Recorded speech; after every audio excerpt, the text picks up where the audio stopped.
Good morning, everyone. 6 o'clock here on your Tuesday. Welcome to Up with KREM. I'm Tim Pham. And I'm Channing Curtis. Let's get you ready for the day ahead by taking a look at the weather with meteorologist Thomas Patrick, because Thomas is telling us it's going to get warmer. Don't worry, everyone. Is it?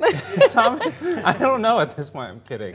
It's felt kind of like every other weekend has been warm and then cooler, and then warmer and then cooler. Well, then this upcoming weekend is going to be the warmer weekend, which it absolutely is forecasted to be. But we're still in the midst of this colder stretch of weather. Even right now, 47 degrees. I'm pleased to say there are a lot less 30s across the inland Northwest this morning, but I know that 30s in June gets pretty rare for these parts in this time of year. But like yesterday, another chance for scattered showers and thunderstorms today. In fact, the day planner looks almost identical. I promise I did at least edit a few of the numbers between yesterday and today, but it didn't need much because the forecast is so similar. By the way, there are still a few scattered showers, generally over Whitman County so far this morning. We're just keeping an eye on that. It's mostly light rain at the moment, but like yesterday, the scattered showers and some heavier rainfall will be more likely during the afternoon today. Let's get to some breaking news this morning. Hours ahead of a hearing on Capitol Hill involving Boeing, another whistleblower has now stepped forward with several new allegations. Quality Assurance Inspector Sam Mohawk says he witnessed the mishandling of parts at Boeing's Renton facility. He says in some cases it was done intentionally to hide improperly stored parts from the FAA. He also says Boeing is cutting corners by improperly tracking and storing parts that are either damaged or out of specification, and those parts are likely being installed on airplanes. The whistleblower also says he has been told by supervisors to conceal evidence from the FAA during an audit. This morning, Boeing told our Seattle station, quote, "We received this document late Monday evening and are reviewing the claims. We continuously encourage employees to report all concerns as our priority is to ensure the safety of our airplanes and the flying public," end quote. Now, Boeing CEO David Calhoun will be questioned by lawmakers on these new allegations later on this morning on Capitol Hill. Some of the family members of people who died in that 2019 Boeing MAX crash in Ethiopia plan on attending Tuesday's hearing on Capitol Hill. This hearing comes after a company engineer claimed the assembly of those 787 Dreamliners put excessive stress on the planes and reduced their lifespans.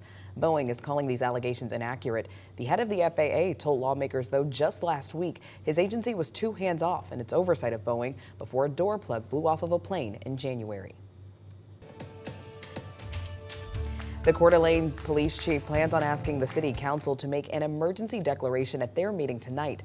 Last week, a fire inside of a Coeur d'Alene police building caused millions of dollars worth of damage. KREM 2's chief journalist Amanda Rowley joins us from Coeur d'Alene this morning to explain how this declaration could help rebuild the department. The Coeur d'Alene Police Department says it might need millions of dollars to replace important equipment it lost in last week's fire. That's why it's asking City Council to release emergency funds to replace those items quickly. At Tuesday's meeting, Coeur d'Alene City Council will decide if an emergency exists because of a city building fire. If so, it would then release public emergency funds to replace all that was lost in last week's fire. That includes the police department's special teams equipment, including the SWAT Bearcat and Incident Command trailer. Coeur d'Alene Mayor Jim Hammond says declaring an emergency would help speed up the purchasing process. What it does is it allows them to go ahead and make the purchase now without the bidding process. So that's how we speed up the process. Last week, a fire destroyed the police department's supplementary building on the city shop campus. It's home to code enforcement, animal control, and the police department's IT division. Police Chief Lee White is presenting this request to council. In his report, White says the exact amount of loss is still being determined, but he expects it will likely be millions of dollars. But the city is insured for incidents like this. Chief White hopes proceeds from insurance will cover the entire loss. The police department says the fire appears accidental. Chief White expects the findings will take about a month. Reporting in Coeur d'Alene, Amanda Rowley, KREM 2 News. It is 6:05 right now. Let's take a look at your morning rush. More news in less time. The Moses Lake School District has appointed a new finance director while the district works to recover from a $20 million deficit. Mitchell Thompson will serve in the role and comes to Moses Lake with experience in different business and administration roles at other Washington school districts. The budget shortfall comes after a major accounting error where the district thought it had $11 million more than it really did. Today is the first of 4 neighborhood council meetings this week. The Lincoln Heights Neighborhood Council is meeting tonight at 6 p.m. virtually, and the East Central Council is meeting tonight at 6 p.m. virtually or at the Liberty Park Library. The City of Spokane posted a link to the meeting calendar on X, so you can find the full schedule and meeting links there. A rock slide over Moon Pass is now clear. According to our news partners at the Coeur d'Alene Press, crews expect to have the roadway back open early next month.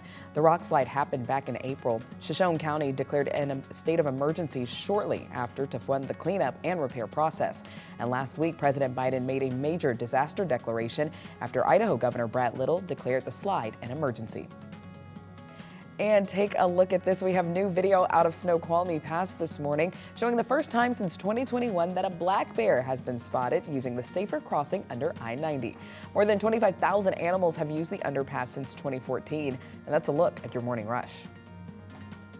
6:07 as we take another look at our weather forecast. The sun's starting to come out. It's mostly sunny here in Spokane County. It looks to be a little bit of some leftover shower activity to our south, though. So over Whitman County, just a couple of these pop-up showers very close to Malden and Rosalia at the moment. All this is pretty light. Not exactly our main event for the day, as we'll be anticipating yet another batch of those showers and storms later on for this afternoon. There's your current temperatures. Thankfully not in the 30s anymore in Deer Park. You're back to 41 degrees, so a little bit better for the start for the day. It's still on the cool side. You might need a jacket or a sweatshirt just to get you through a couple hours this morning. We do end up still a little bit cooler than average, just in the 60s across most of the inland Northwest and 70s for central Washington, but a lot warmer by this weekend. Summer does arrive on time for the region.